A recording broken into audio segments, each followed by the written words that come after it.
আসসালামু আলাইকুম। আশা করি ভালো আছেন। আলহামদুলিল্লাহ আমরাও ভালো আছি। বন্ধুরা, আজ সকালবেলা ভোরে উঠছি, ওঠার পর একটা ভাড়া নিয়ে আসছি পাশের থানায়। তো সকালে আসছি, এখন 2টা বাজে।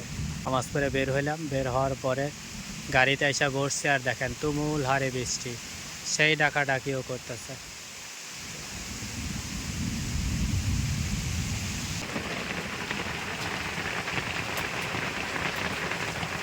বন্ধুরা, দেখতেছেন কীরকম বৃষ্টি পড়তেছে।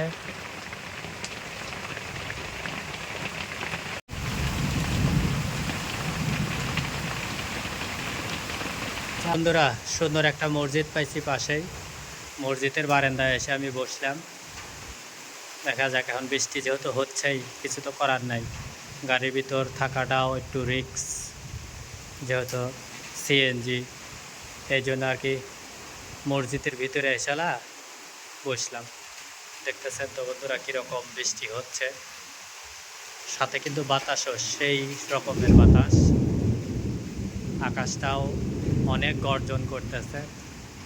সবাই দোয়া করবেন আল্লাহ তাআলা যেন আমাকে সুস্থ রাখে, ভালো রাখে, এখান থেকে যেন সহি সালামতে বাড়িতে ফেরত যেতে পারি ইনশাআল্লাহ। বন্ধুরা, ওই যে আমার গাড়ি ওই সাইডে থুইয়া তারপরে মসজিদের ভিতর বসে রয়েছে, যে মসজিদের ছোট্ট একটা অজুখানা। আর মাত্রই আমি জোরে নামলো, আরও এতক্ষণ একটু কম আসছিল, এখন আবার জোরে নামলো। মাত্রই আমি বাড়িতে ফোন দিয়েছিলাম, আমার বাড়ি যেখানে ওখানেও প্রচুর পরিমাণের বৃষ্টি হচ্ছে এবং বাতাসও আছে বলে। আর এখানেও আল্লাহর রহমতে নামছে। তো সবাই দোয়া করবেন। আর মসজিদটা কিন্তু সেই সুন্দর, এই যে টাইলস করা, দেখার মতন, দেখতেছেন সুন্দর টাইলস। আমাদের এলাকায় ধান কাটা সব শেষ হয়ে গেছে, কিন্তু এই এলাকায় কিন্তু বন্ধুরা দেখছেন এখনও ধান কাটা শেষ হয়নি। পুরো চড়াতেই ধান আছে।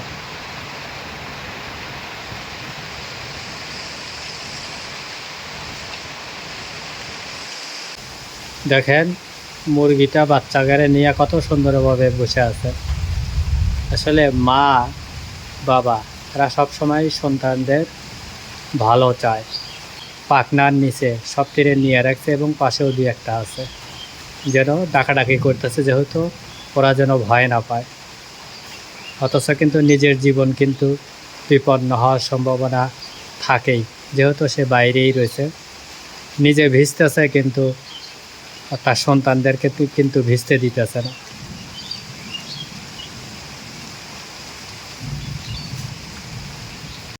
বন্ধুরা দেখেন বাতাস কীরকম, যেরকম বৃষ্টি সেরকম বাতাস। এতক্ষণ এই সাইড থেকে বৃষ্টি হলো, তো মনে করছিলাম যে বৃষ্টি হয়তো যেহেতু থেমে গেল, হয়তো বা আর বৃষ্টি হবে না। কিন্তু এখন আবার ফের এই দিক থেকে বৃষ্টি আসা শুরু করছে। মানে এদিক থেকে এখন বাতাসও উঠছে এবং বৃষ্টিও হচ্ছে প্রচুর পরিমাণে। আপনাকে যদি আমি এখান থেকে একটু দেখাই, কারণ কাছে যাইতে পারতেছি না, আমার কাছে ছাতা নাই। এই জন্য বৃষ্টি যেহেতু প্রচুর পরিমাণের, বাতাসও আছে।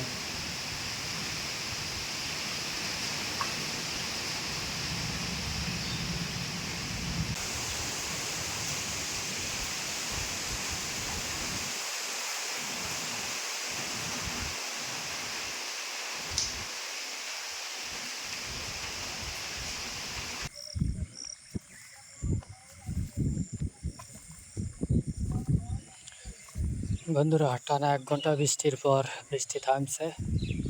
তারপরে যাত্রী নিয়ে বাড়িতে নামায় দিয়ে এই যে আপনাদের পরিচিত রাস্তা, বাড়িতে যাচ্ছি। যাওয়ার পর দেখি কি রান্না হয়। এখনও কিন্তু আকাশ মেঘলা, প্রচুর মেঘলা। কোন সময় জানি আবার নামে। তারপরে তো রান্নাবাড়ি করতে হবে, খেতেই হবে।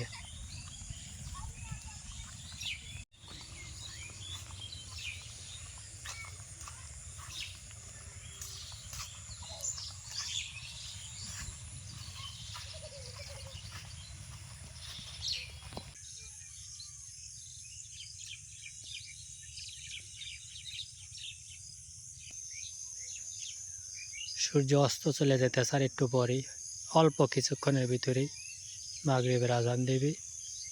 আর আমরা মাগরিবের পরেই রান্না বান্না শুরু করব বাইরে থেকে। দেখেন বৃষ্টির প্রকৃতিটা কত সুন্দর হয়ে গেছে, দেখার মতন। বৃষ্টি হলে সব কিছুই সুন্দর হয়ে যায়, তবে সেটা অবশ্যই রহমতের বৃষ্টি হওয়া লাগবে। যদি শিলা বৃষ্টি, ঝড় তুফান হয় তাহলে কিন্তু ক্ষতির কারণ। ফুল না তিনটে হয়েছে রে বাবারে, আগে একটা একটা হয়েছে। সকালবেলা না ঘুমের দুইটা দেখে যায়, দুইটা ফুটছে, দুটো একসাথে ফুটছে। আর এই যে একটা আমান গাছ হইতেছে ঘরের উপর দিয়ে উঠবি। এটা তো ফুল ফুল গাছ। এইটা হয় এটা তাহলে লাল কালার ফুল ধরে। তাহলে রাতের ফুল গাছ কোনগুলা? রাতের ফুল গাছ নাই, 10টা ফুল গাছ আছে। এতটি বাগুন লিছে, তিনটো এতটি বাগুন খাই আসবে নি?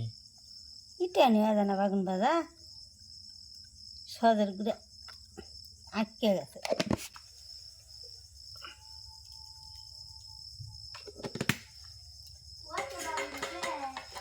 তিনটে বাগুন লিছি, বাপ বেটির কাছে বেশি আগাল। বেশি তো লাগছে। কড়াইতে কিছু দিয়ে এলো, কড়াই পুড়িয়ে যাবি যে আগুন জ্বলতেছে। কারাইটা তাইতেই আছে, তেল দিয়ে দিলাম। ধুমা লাগে তো। বন্ধুরা রাত হয়ে গেছে অনেক, এর লেগে এই যে ঘরের ভিতরেই রাঁধতেছে। এই যে ফাতেমার চুলায় হলুদ দিলাম, মরিচের গুঁড়া দিলাম, লবণ দিলাম, বাগুনটা এখন মাহালে হাতে মাই বায়না ধরছে বাগুন শরীর লেগে। ও বাগুন ভাজাটা বেশি ভালোবাসে। তরকারি রানলি কত সুন্দর হইল নি। হ্যাঁ বাগুনটি ভালো কচকচা। তার মধ্যে দিয়ে দিলাম হলুদ মরিচ মাখায়া। খালি তেল গুনে পুরো হয়ে যায় তাই। বাগুনের তেল লাগে বেশি। যে তেল বাগুন বাঁচতে লাগবে নি, ও তেল দিয়ে 2 বেলা তরকারি রান্না গেল না। আর একটা দাও, আর একটা দাও, আর একটা ছোট দিয়ে দাও, ওই বড়টা দিলে। কচি না যায়।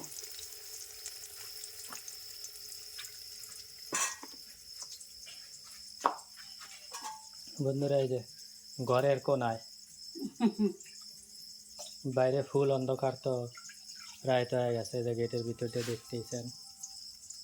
এর লেগে আর কি ঘরের ভিতরেই রান্নাবাড়ি শুরু করে দিছে।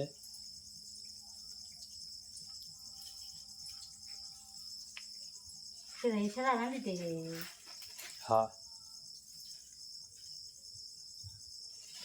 আমাদের খাওয়ারও টাইম টেবিল নেই, জানবারও টাইম টেবিল নেই। হাতে মা যখন তখন বায়না লয়। একটু আগে কল ফাতেমা খাইছে হলো মুরগির গোস্ত দিয়া, এখন আবার বাগুন খাবি, বাগুন ভাজা খাবি। মিঠা কথা। তুমি কও নাই?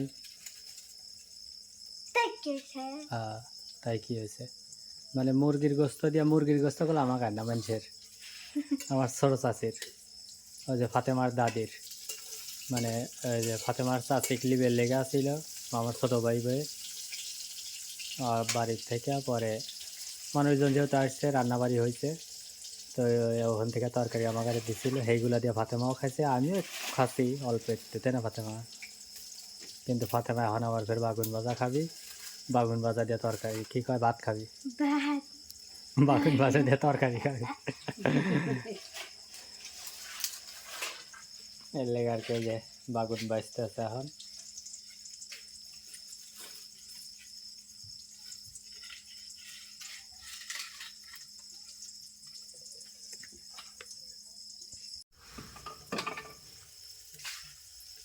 কদ্দুর শেষ বাজা শেষ।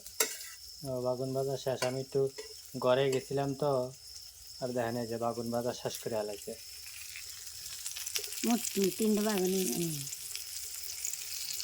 সব এর ভিতরে। হ্যাঁ বাগুন কি গাদি হয় দেখলাম কুতু দিয়ে আর হইলেও কয় কদ্দু কয়। আচ্ছা তিনটে বাগুন এই কাটি যে এইটা মনে হয় সেদ্ধ হয় নাই। না এই যে এইটা এইটা হ্যাঁ, এই যে সাদা সাদা হয়েছে, মূর্তি হ্যাঁ। সেদ্ধ আছে এই যে। হ্যাঁ দেখছো? তাহলে তুলে এলাও আর দেরি হয়ে লাগছে ফাতেমা তাড়াতাড়ি রে খাবি না।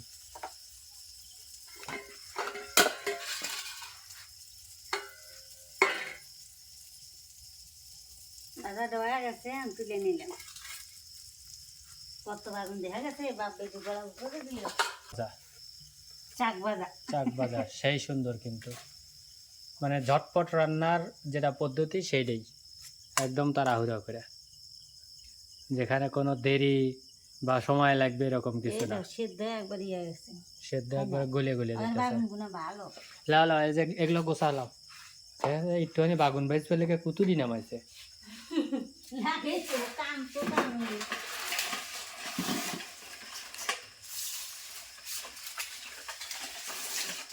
আর একটু খাই তো আমি। ও ভাই থুয়ে দিবে হ্যাঁ আরো চাপা তো, তাছাড়া পায়ে হাতে আবার লাগবে না। না তো বন্ধুরা ভালো থাকেন, সুস্থ থাকেন, আমাদের জন্য দোয়া করেন। আল্লাহ আসলে আমি একটু বাইরে যাব এখন, আসবো কখন সেটা বলতে পারতেছি না, আর কেন যাব কোথায় যাব সেটা অবশ্যই ব্লগ বানায় আপনাদেরকে আগামীকাল ইনশাল্লাহ দিব, আল্লাহ জুল বাসা রাখে। ততক্ষণ আমার জন্য দোয়া করবেন, আল্লাহ যেন আমাকে সুস্থ রাখে, আর আমরাও আপনাদের জন্য দোয়া করি আল্লাহ তাআলা যেন আপনাদেরকে সুস্থ রাখে, ভালো রাখে, দীর্ঘ হায়াত দান করে। আর ঈদে সবাই সবাই সাবধানে চলাফেরা করবেন। বাড়িতে যারাই যাবেন তারা অবশ্যই দেখে শুনে যাওয়ার চেষ্টা করবেন, বাকিটা আল্লাহর ইচ্ছা। তো ধন্যবাদ বন্ধুরা, আল্লাহ হাফেজ।